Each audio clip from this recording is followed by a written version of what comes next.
Hey guys, if you don't already know me, my name is Megan. I'm one of the instructors at the Pilates Center at Goucher College, and I'm just going to give you some tips today on how to get the most out of your virtual mat classes. So if you've used Zoom, you know that you have a code that you can enter in, or you click a link and it'll take you to your class. We're opening up the classes 10 to 15 minutes before.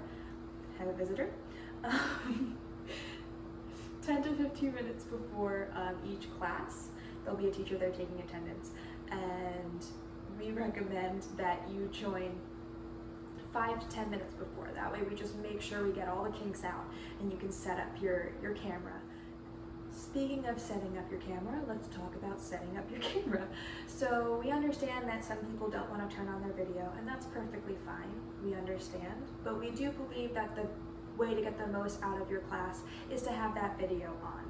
The reason we're doing these virtual classes and not just posting little videos or whatever is so that you can get corrections in real time and you can actually be taught.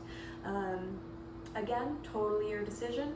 If you're not comfortable with it, that's fine. If you are comfortable with it, please make sure we can see your whole body. I prefer, and I think most of the other instructors prefer, that you have it long ways. So like this, maybe I would tilt it down a little so you can see more of the mat. You can also have it a little bit from above. If you need to, you can have it from this direction. What's most important really is just that we see your entire body so that we can correct your entire body. So in terms of the mat, you're gonna wanna get a thicker mat. I have one that's, I guess, a 1/2 inch, and that's kind of what I would recommend. A lot of yoga mats are thinner, and that's not good, especially for all of our rolling exercises. You don't want to roll on a hard surface. There are some on Amazon that you can get.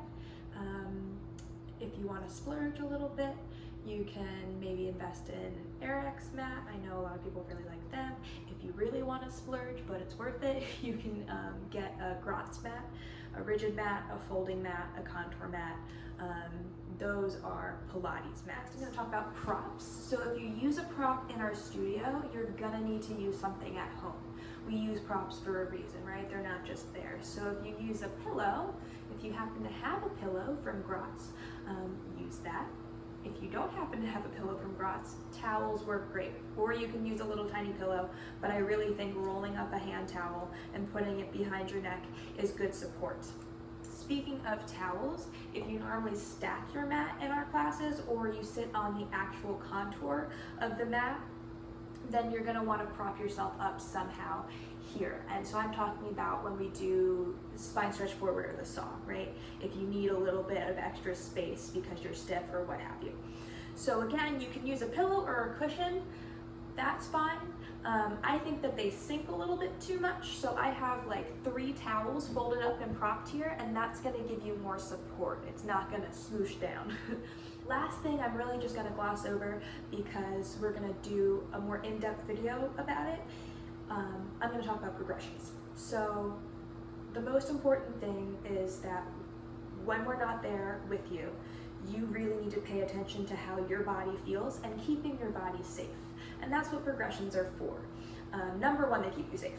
But number 2, they're actually gonna strengthen you and make sure that you get the purpose out of the exercise. Skipping over a progression that you haven't mastered is never really a good idea.